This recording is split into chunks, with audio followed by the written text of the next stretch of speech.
20 buts marqués, 50 buts encaissés, l'AS Saint-Etienne est aujourd'hui la pire défense du championnat de Ligue 1. Comme vous l'avez compris, vous l'avez vu sur la miniature, le score juste ici, vous avez peut-être regardé le match.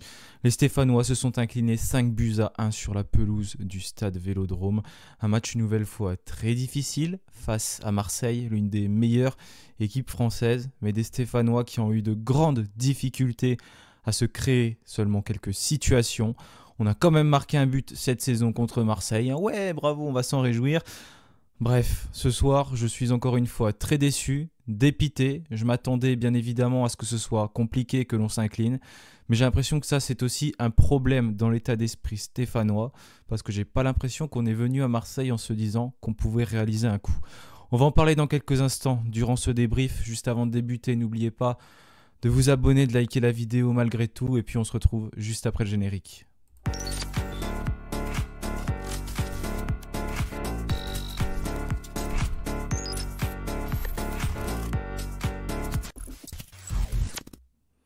Voilà, pour moi, c'est un gros problème, en tout cas du côté de Saint-Etienne. J'ai l'impression que l'état d'esprit, il est pas bon, puisque par exemple, Lucas Tassin, à la fin du match, a dit qu'il s'attendait à ce que ce soit un match difficile du côté du Vélodrome. Il l'a pas dit mot pour mot comme ça, mais c'était sa façon de dire les choses.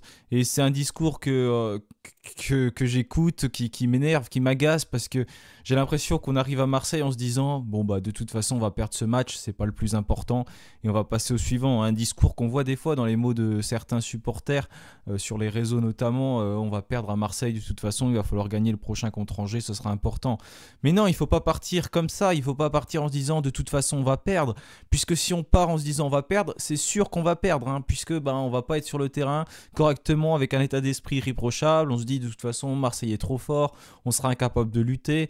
On va perdre, c'est sûr. Et en plus de perdre, on se prend des tôles quand on est comme ça. Les autres équipes qui vont à Marseille, par exemple, je pense à Auxerre, je suis sûr qu'ils ne se sont pas dit bon, on va perdre, de toute façon, ça sert à rien. Non, tu vas avec un autre état d'esprit. Tu te dis plutôt bon, allez, les gars, on n'a rien à perdre aujourd'hui. C'est le moment de montrer de quoi on est capable, qu'on peut embêter cette équipe marseillaise. Voilà, de toute façon, tu es censé être professionnel. Tu te dis allez, on y va. Tu y vas pour gagner les matchs avec un bon état d'esprit, en essayant de jouer le mieux possible, de rien regretter. Maintenant, quand je vois Zuriko Davitashvili au bout de quelques minutes de jeu, qui regarde le banc Orneland et qu'il est désabusé, de toute façon, on n'arrive pas à toucher le ballon, que tu qu'on fasse, c'est un peu ce qu'il se disait. Non, non, non, tu te bats, tu vas le chercher ce ballon, bon sang. Bon, pas toi, t'es professionnel, t'es sous le maillot de Saint-Etienne, tu te dois de te battre pendant 90 minutes et d'aller essayer de faire quelque chose. On l'a vu, de toute façon, on est dépassé. Cette équipe marseillaise, elle est largement au-dessus de nous. Ça, c'est sûr, c'est indéniable d'un point de vue technique, tactique, tout ce qu'on veut. Ils sont largement meilleurs que nous sur tous les aspects du jeu. Mais au moins, bats-toi, parce qu'aujourd'hui, tu es une équipe qui te fait balader et ça m'agace de voir notre équipe, Saint-Etienne, que l'on supporte, qu'on aime plus que tout, se faire balader dans tous les sens comme ça. À chaque fois qu'une équipe accélère, on ne peut rien faire, on est incapable de lutter et ça c'est agaçant. Et petit à petit, on voit que de toute façon on lâche un peu l'affaire parce que on n'y arrive pas, ils sont trop forts de toute façon, on est incapable de faire quoi que ce soit et on se fait dépasser comme ça. Ce que je reproche aujourd'hui, c'est pas l'état d'esprit de l'ensemble du collectif, puisque de toute façon on est dépassé. On le voit sur le terrain, on est dépassé. C'est pas l'ensemble de l'état d'esprit parce que je vois quand même certains joueurs qui sont concernés, voilà. Mais ils sont concernés, mais ils donnent pas, on va dire, ils prennent pas des risques, ils prennent pas beaucoup de risques pour essayer de se procurer des occasions, de créer quelque chose et puis de se lâcher. C'est ça le problème, c'est qu'on est trop concentré dans notre truc. Il faut pas qu'on encaisse le but, il faut pas qu'on encaisse le but, il faut pas qu'on encaisse le but, qu'en fait on joue pas, on regarde jouer l'adversaire. Donc l'état d'esprit, il est bon dans le sens où on s'allonge pas et puis on les laisse pas aller marquer comme ça. On est là, on essaye de suivre, mais à un moment donné, il faut lâcher les chevaux, tenter quelque chose, ce que les autres équipes font. Et puis, surtout, ne pas partir en se disant « on va perdre ». Voilà, pour moi, déjà, ça, c'est un gros problème du côté de Saint-Etienne. On se dit « on va perdre » quand on débute ce match, et quand tu te dis ça, il y a des chances, et beaucoup de chances que tu perdes, et qu'en plus, tu te prennes une raclée. Voilà. Et c'est ce qui est arrivé, 5 buts à 1 au Vélodrome. Et ça fait encore mal au niveau de la différence de buts. 50 buts encaissés, on est devenu la pire défense du championnat. On va pas passer 50 000 ans sur le débrief parce qu'il n'y a pas grand-chose malheureusement à en tirer. Donc dans les buts, on avait Gauthier Larsonneur qui en prend 5 ce soir, ce qui est énorme. Pour autant, c'est pas le pire Stéphanois sur ce match parce qu'il en a pris 5, mais il en a sorti des parades. Il n'est pas exemple de tout reproche sur tous les buts qu'on prend, mais il en a quand même sorti d'autres, des parades qui nous permettent de ne pas en prendre plus que 5. C'est dire. Cornu était sur le côté gauche, Léo Petro était sur le côté droit. Léo Petro, c'est le couteau suisse stéphanois. Quand on n'a personne, on peut le mettre attaquant, défenseur, latéral. C'est un joueur qui ne bronche pas. Oui, il a été mis en difficulté, notamment en seconde mi-temps. La première mi-temps, j'ai trouvé qu'elle était assez correcte de sa part, même si sur le premier but, il perd le ballon, mais il fait une touche et personne à côté de lui. Il doit se débrouiller tout seul avec tous les Marseillais autour. Au bout d'un moment, la balle, elle est récupérée, c'est normal. Il n'est pas aidé sur son côté. Il n'y a personne qui défend.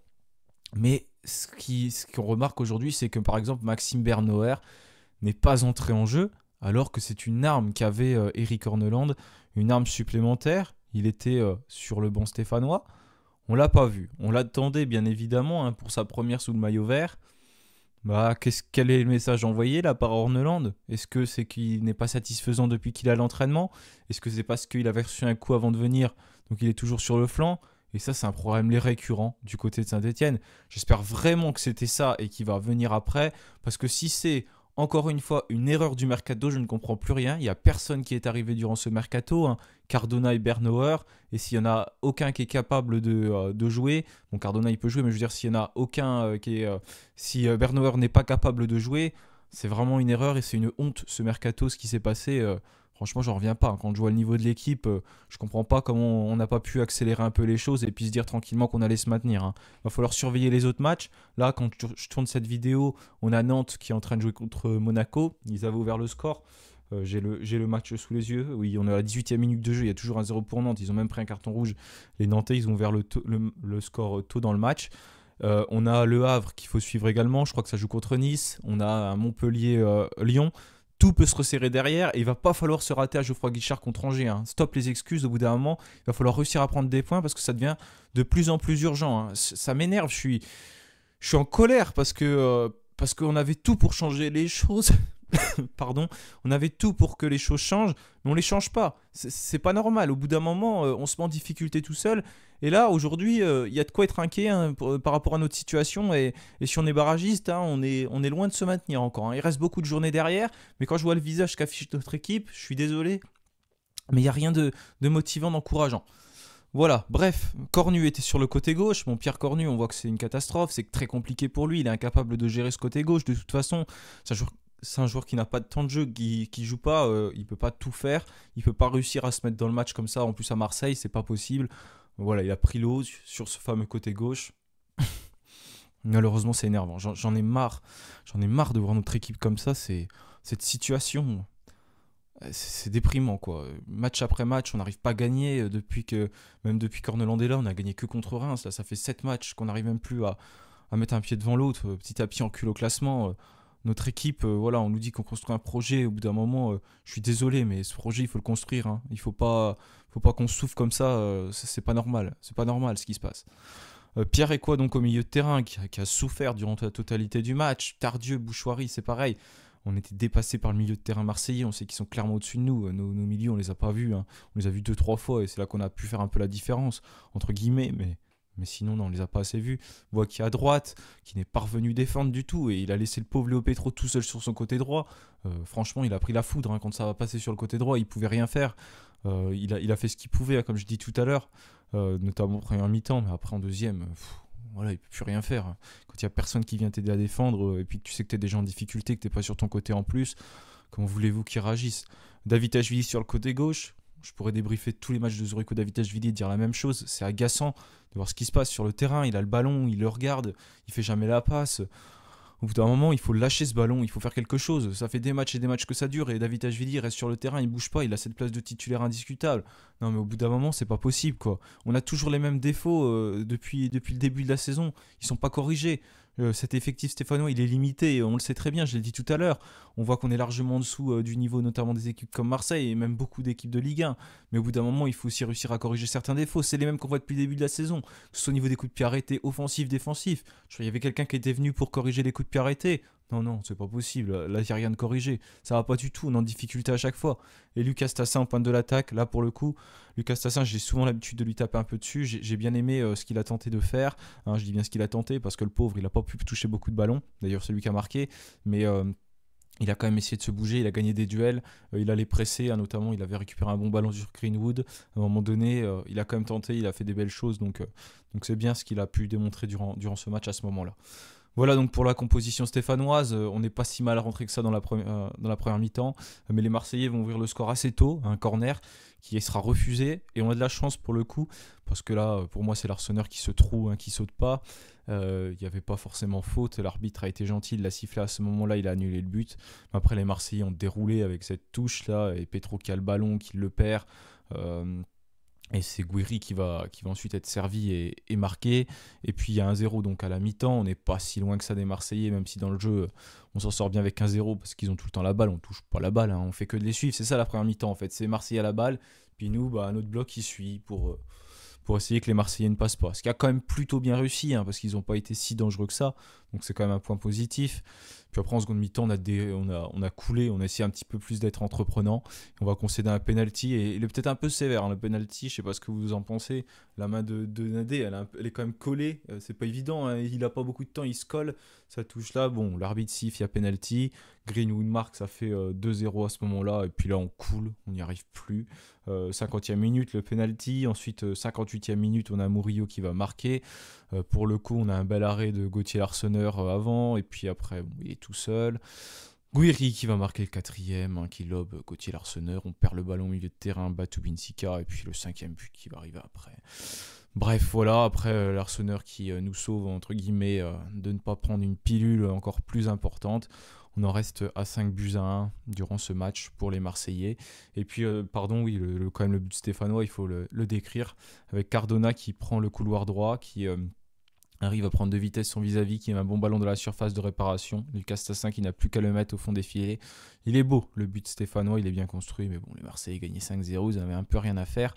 Ça fait 5-1 donc dans ce match.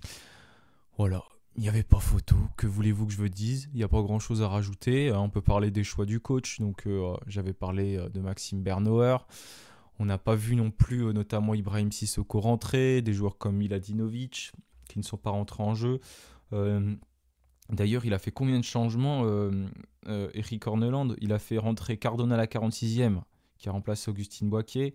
62e minute, Mouton pour Bouchoirie. Et puis, on a eu un dernier changement à la 81e minute, Fomba pour Tardieu. Vous voyez, pourtant, il lui restait 2 changements à faire. Il a fait ses 3 sessions, mais il aurait pu faire 2 changements supplémentaires. Il a décidé de ne pas les faire, donc ça montre que, voilà, Eric Horneland n'avait pas forcément d'autres solutions, en tout cas pour lui sur le banc. Il ne voyait pas forcément qui faire rentrer en jeu pour tenter de faire la différence, hein. Je regarde qui restait sur le banc stéphanois. Donc il restait Ibrahim Sissoko, Igor Miladinovic, Anthony Briançon, Maxime Bernauer, Younis Abdelhamid et puis Brice Bleu, le gardien remplaçant. Voilà, on voit qu'on était limité, que de toute façon on avait l'impression qu'on pouvait recommencer ce match 50 fois et puis qu'on n'allait pas réussir à ouvrir le score à un moment donné parce qu'on était incapable de se procurer des situations. Leur gardien, il n'a pas fait beaucoup d'arrêts, hein, le gardien marseillais. Il n'a pas beaucoup été sollicité. On a quand même touché la barre avec Léo Petro, mais voilà, je suis quand même déçu encore une fois après ce match, même si je me doutais que la victoire marseillaise, elle était beaucoup plus probable, ne serait-ce qu'un match nul, et largement plus probable. Mais pour résumer un peu la situation et mon débrief, ce qui m'a agacé un petit peu, c'est que je suis quasiment certain qu'on est arrivé en se disant de toute façon, on va perdre contre Marseille. Voilà. Après, l'état d'esprit sur le terrain, il n'est pas mauvais, mais on se dit qu'on va perdre. Donc, du moment où tu te dis que tu vas perdre, eh ben, tu perds et tu prends une pilule. D'autres équipes arrivent à prendre des points, notamment contre Marseille, et nous, non seulement on n'en prend pas, mais en plus, on prend une raclée. Voilà, j'ai rien à rajouter. Mis à part que c'est agaçant et qu'il va falloir vite se ressaisir face à Angers, après il y aura Nice. 2 matchs qui vont être importants, comme tous les matchs jusqu'à la fin de la saison bien évidemment. On va surveiller ce qui va se passer ce week-end, mais on pourrait, en cas de victoire du Havre justement contre Nice, ce qui semble compliqué, mais qui peut arriver, être relégable de cette Ligue 1. Oui, on pourrait être relégable. C'est quelque chose qui peut arriver, qu'il faut bien se dire. Et il reste beaucoup de journées derrière, donc il va falloir changer des choses. Mais c'est agaçant de voir qu'on ne peut plus rien changer parce que le mercato est terminé. On savait très bien qu'il fallait changer, mais ça n'a pas été fait. Mais on pourra en parler pendant des heures, ça, vraiment pendant des heures. Mais on voit que de toute façon, les lacunes stéphanoises, elles persistent au fur et à mesure de la saison. Que ce soit en tant que gardien, en tant que défense, milieu, attaque. Il y a des défauts partout. Rien de vraiment rassurant. Et contre des équipes de toute façon comme Marseille, on ne pourra jamais faire la différence parce que on est nul par rapport à eux, mais complètement nul, c'est tout. Voilà. Je suis désolé, j'étais un peu plus agacé durant ce débrief, mais au bout d'un moment, ça commence à être un petit peu énervant.